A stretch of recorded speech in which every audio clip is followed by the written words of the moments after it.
Hello guys, so today I am here to discuss a news and the title of the news is China Land Border Law। तो आज की news में हम लोग China का जो न्यू लॉ है लैंड बॉर्डर लॉ उसको डिस्कस करने वाले हैं। So without wasting much time चलिए स्टार्ट करते हैं।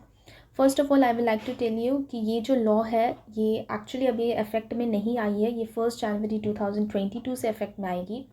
एंड इस न्यूज़ में हम लोग देखेंगे कि ये लॉ किस बारे में है, इंडिया क्या क्या कंसर्न है इस लॉ से रिलेटेड एंड ऑल अबाउट कि ये लॉ कैसे वर्क करने वाली है। सो जैसा कि मैंने आपको बताया कि ये जो लॉ है ये 1 जनवरी 2022 से इफेक्ट में आएगी। Now this law deals with the China's patrolling activities on land border. तो ये बहुत इंपॉर्टेंट है, दो यहाँ की वर्ड है कि ये जो लॉ है ये चाइना की पेट्रोलिंग एक्टिविटीज़ से रिलेटेड है। पेट्रोलिंग आप जानते ही हैं, पेट्रोलिंग करना बॉर्डर्स पे जो होता है, और ये लैंड बॉर्डर से रिलेटेड है। अब यहाँ पे ये जानना इम्पॉर्टेंट है कि चाइना कितने सारे कंट्रीज़ के साथ बॉर्डर शेयर करता है, land border as well as maritime border. So China जो है टोटल 14 कंट्रीज़ के साथ लैंड बॉर्डर को शेयर करता है and there are total 7 countries जिससे वो मैरीटाइम बॉर्डर शेयर करता है। So this is very important to know, ये एक थोड़ा एक्स्ट्रा फैक्ट हो सकता है जो कि इस न्यूज़ से ही रिलेटेड है। And among the 14 countries India is one of them जिससे चाइना लैंड बॉर्डर शेयर करता है। Now I will like to tell you कि ये जो न्यू लॉ है ये ज़्यादा पावर देता है चाइना का जो पीपल्स लिबरेशन आर्मी है। यही आर्मी चाइना के बॉर्डर्स पे वो ध्यान रखते हैं, मतलब डिफरेंट जो कंट्रीज़ हैं उनके आर्मी के साथ इन्हीं की इन्फिल्ट्रेशन होती है।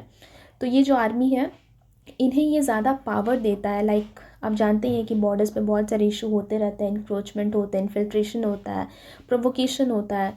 तो ये सारे इश्यूज़ में ये लॉ हेल्प करेगा चाइना का पीपल्स लिबरेशन आर्मी को, उन्हें ज़्यादा स्ट्रेंथन करेगा, ज़्यादा पावर देगा एक्शन लेने के लिए। So this law is all about this and this point is very important to know कि ये जो लॉ है वो स्पेसिफिकली एंड स्पेशली इंडिया के लिए सिर्फ नहीं है। जैसा I have mentioned you before कि ये जो लॉ है वो सारे 14 कंट्रीज़ के साथ एप्लीकेबल होगा जिसके साथ चाइना लैंड बॉर्डर को शेयर करता है। So India is one of them. Of course ये इंडिया के लिए एप्लीकेबल है बट स्पेशली ये इंडिया के लिए एप्लीकेबल नहीं है, मतलब this law is not made only for India. Okay, so the next point is कि according to this law China can take effective measures to strengthen border। तो जाहिर सी बात है इस लॉ के अकॉर्डिंगली चाइना कुछ और मेजर्स ले सकता है, जैसे बॉर्डर पे कुछ कंस्ट्रक्शन वर्क करवा सकते हैं, सोशल डेवलपमेंट हो सकती है। तो ये सारी बातें हैं and as you all know कि इंडिया का ये हमेशा से कंसर्न रहा था and it's the point of concern also कि चाइना जब भी बॉर्डर पे कुछ कंस्ट्रक्शन करता है या इकोनॉमिक डेवलपमेंट की बातें होती है then the concern takes place. अब इंडिया का एक मेजर कंसर्न तो यही है कि China will use its new law to justify actions like strengthening things on LAC border, that is line of actual control. तो लाइन ऑफ एक्चुअल कंट्रोल पे जब भी कोई इकोनॉमिक डेवलपमेंट करना चाहेगा China, then China can take the help of this law and can justify कि LAC border जो है हमारा, हम इस लॉ के बेसिस पे हम यहाँ पे इकोनॉमिक डेवलपमेंट कर रहे हैं या जो भी कर रहे हैं, which will not be good decision for India. And दूसरा पॉइंट ये भी है कि जो न्यू लॉ है it can also formalize some of China's action in disputed regions.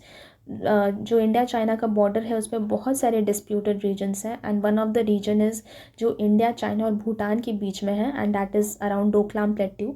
तो अभी कुछ दिन पहले ये भी न्यूज़ में था कि चाइना ने डोकलाम प्लेट्यू पे कुछ विलेजेस को कंस्ट्रक्ट किया है जो कि which became in the news, और ये डिस्प्यूटेड रीजन बन गया था इंडिया चाइना और भूटान के लिए।